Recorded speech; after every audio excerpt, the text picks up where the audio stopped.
So good day mga sir, at welcome back na naman sa ating channel. At for today's video, ito yung isi-share ko sa inyo, itong Kilat air compressor. Ayan, so ito yung pinakabago nilang air compressor. Ngayon, binili ko to kasi ang kagandahan niya, dual yung power supply. So meron siyang 20 volts at 12 volts na light cigarette power supply. Ito. Ngayon, ito yung Kilat Power Tools. Ayan. So, model niya KC102. At copper motor na siya. Metal cylinder block, lighting, tire pressure, 60 second.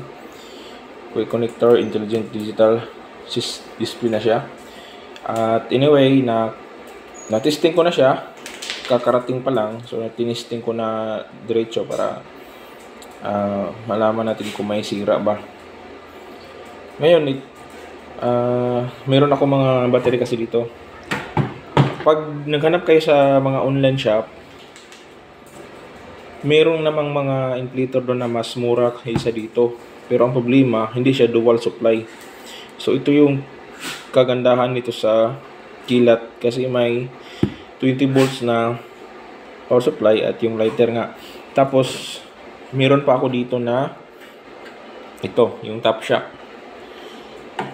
Ang kuan ko sana is yung Ryobi yung pipiliin ko sana kasi meron ako mga battery at sa mga charger dito. Ngayon, na mura pa kasi to. Mas mura to, nasa yun, nalagay ko sa description yung price nito. Pero nagre-range to sa mga 1,000. Yung Ryobi kasi 3,000 yung price niya noon mas mahal. Kasi nga branded siguro.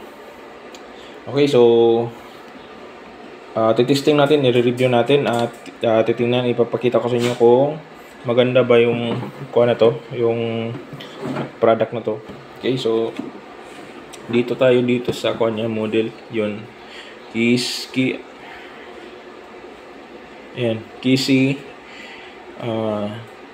parang baliktad. KIC dito. Tapos dito KC. So KC102. Siguro nabaliktad lang yung pagkuha nito. Spilling. Style 20 volts yung power supply at meron siyang cigarette lighter power supply yung 12 volts sa sasakyan.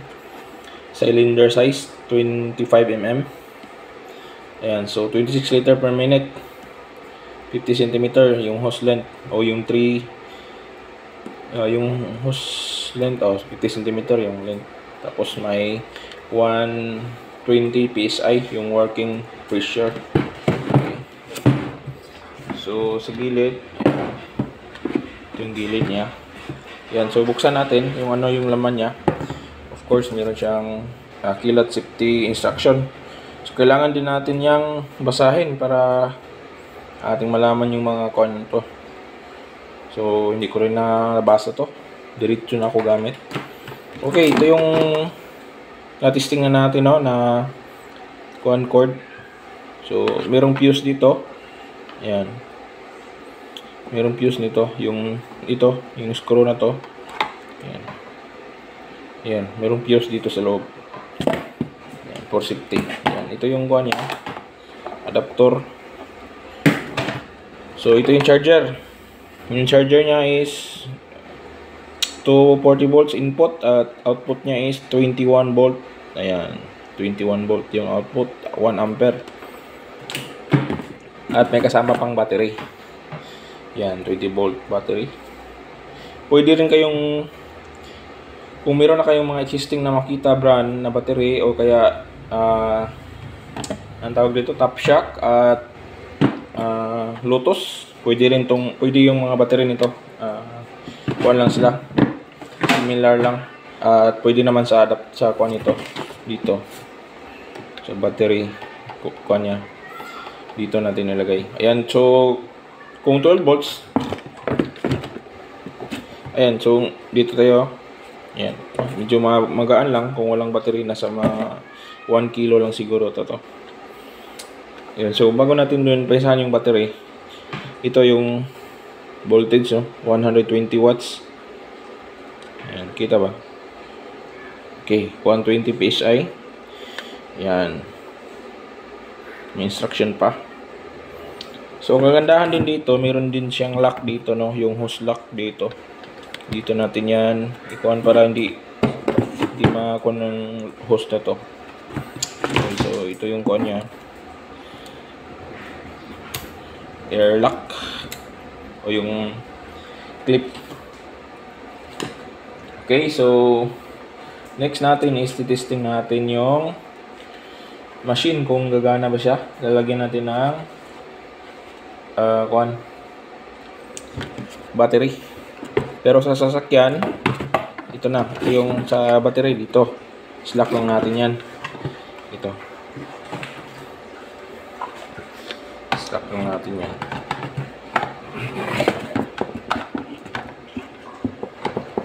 Walang naka-tripod pala. Ayan. Slack lang natin yan. Slide. Yun. Tapos, yan. Ito yung hugot natin. Meron din siyang indicator light ng battery kung lubat na siya or nasa gitna pa yung bar natin. Meron siyang bar level. Ayan. Tapos, hugot lang natin kung 12 volts yung gagamitin natin. Ayan. So, hindi yan makabaliktad kasi meron siyang kuwan dito na naka-coil dito sa loob. So, slack lang natin yan. Ayun, so dito yung lighter power supply.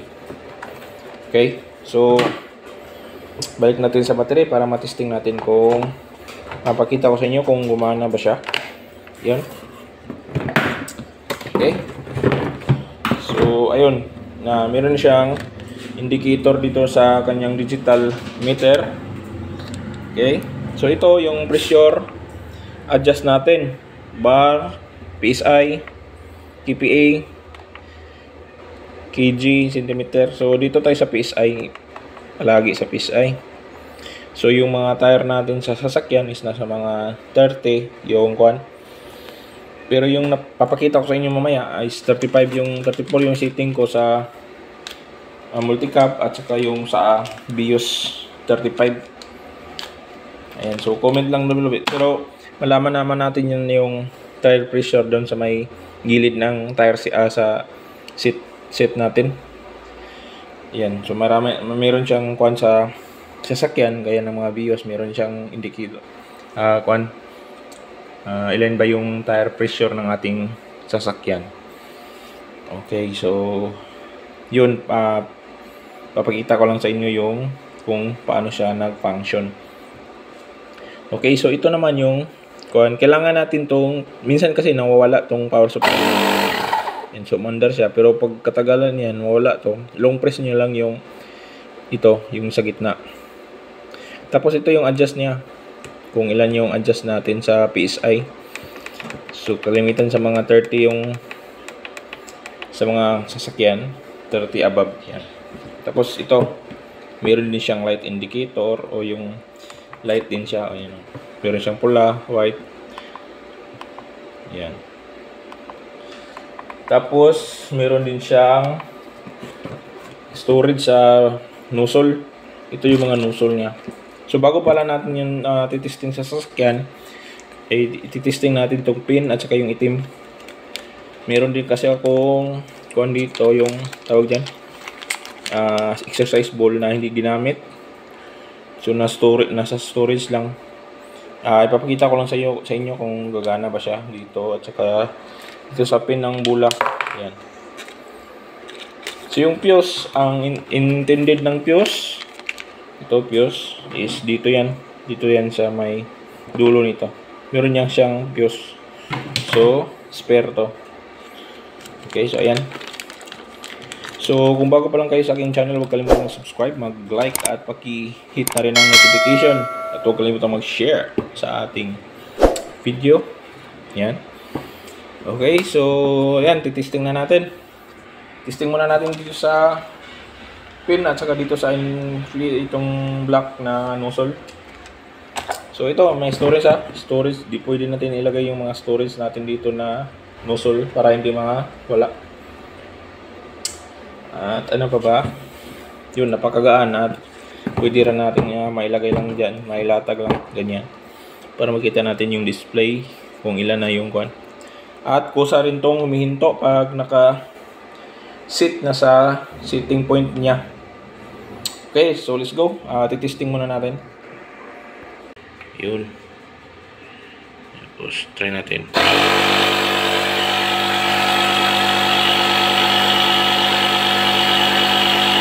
Yun.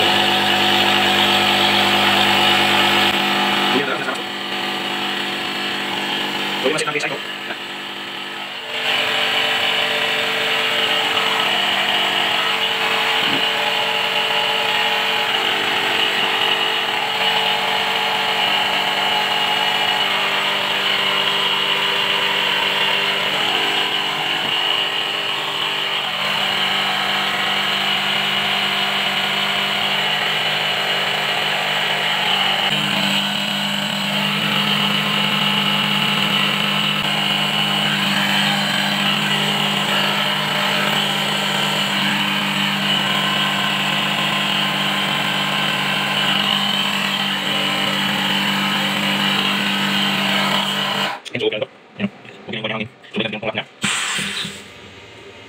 Yun.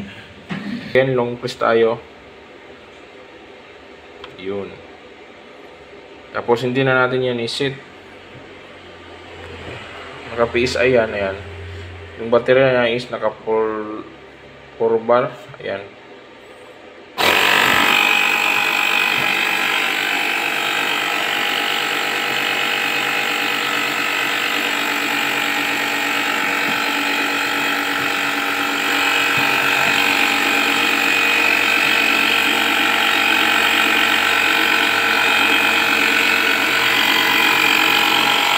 Okay, so stop natin.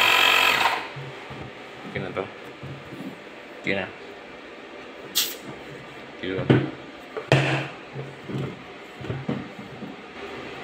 So, pagluwag nito is kailangan lang natin yan ganyan para makuha natin tong pin.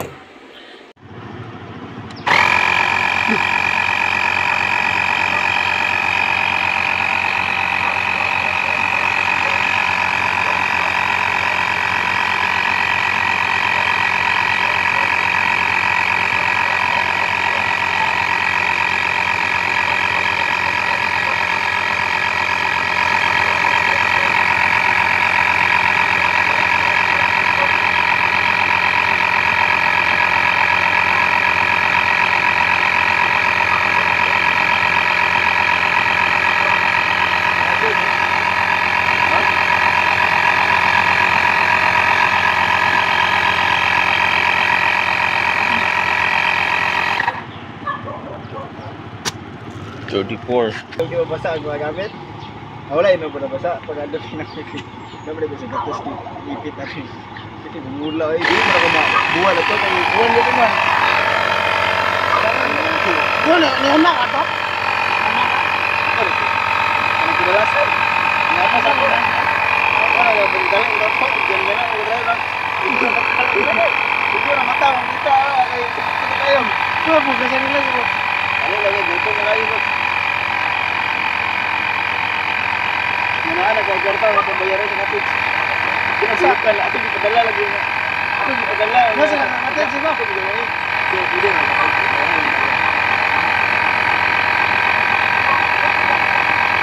Ito lang ang agahan. Ang bangkong kalipit sa palitong mo. Bulo pag-refill yung motor. Okay. Pag-salina mo ko. Okay mga sir, so ngayon testing natin tong supply niya. Yan. So bago natin pa testing natin sa lighter, ito yung lighter ng Vios. Yan. So kailangan nating paandarin para hindi ma-weak yung ating battery. Yan. So paandarin natin yan. Tapos neutral natin to.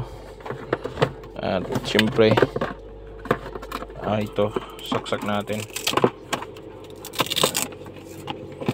Subukan natin sa likuran. Mahaba naman to. Ayan, pwede natin itong matuyok-tuyok. Kasi mahaba naman to. So goods pa rin to. Pag nasa likuran, hindi ka na mag kuan pa. Yan, susaksak natin dito.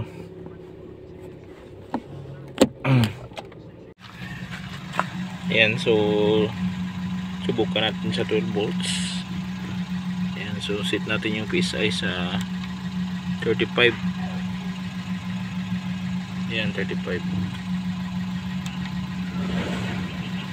Natin ano yan. So ayun, di siya gumana. Long press para on. Wala. Kahit lipat natin sa kuno, wala. Okay, ayaw to.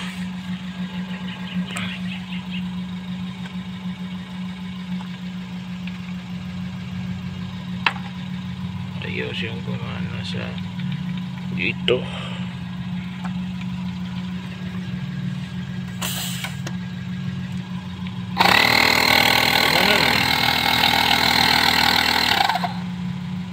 Naman.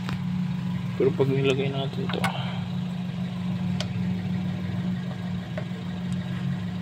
yan.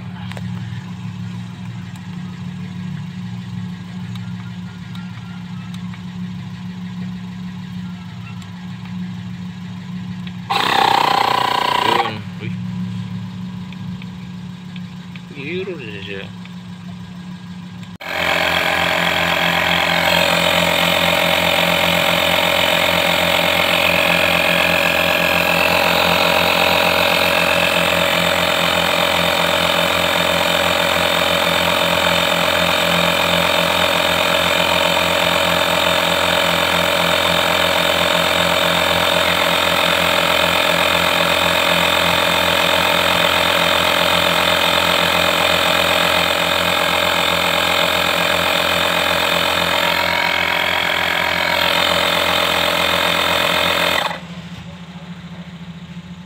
Okay mga sir, so ayan, na-testing na natin at yun, sa pag-testing natin dito sa 12 volts, no, medyo nawawala siya, napapatay siya kapag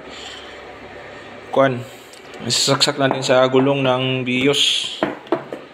So anyway, kung may alam kayo kung paano, kung bakit siya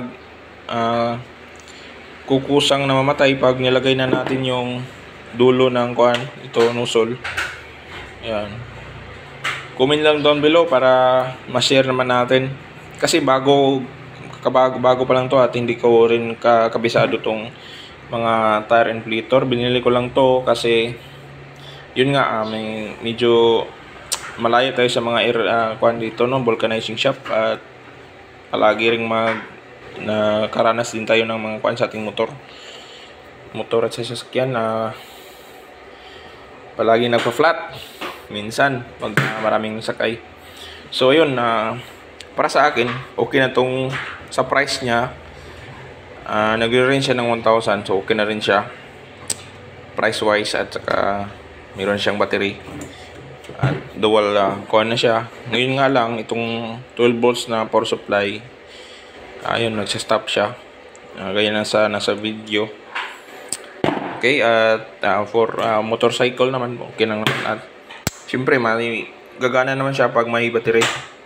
Yan, so make sure lang na may spare din kayo na battery para pag halimbawa lubat kayo.